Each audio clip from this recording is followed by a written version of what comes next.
करोति आरोग्यं कल्याणं धन संपदा मम बुद्धि प्रकाशाय दीपं ज्योति नमस्तुते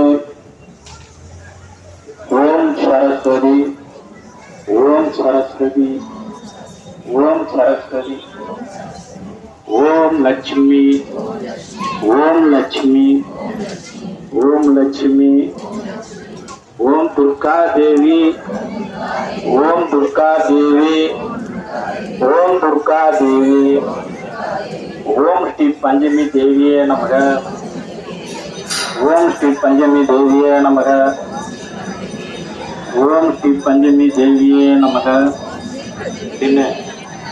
நாம் 16 முறை நமஸ்காரம் பூமியை தொட்டு சொல்லிச்சுக்கணும். விளக்க பார்த்து 16 முறை 16 செல்வங்கள் கிடைக்க வேண்டிக்கோங்க.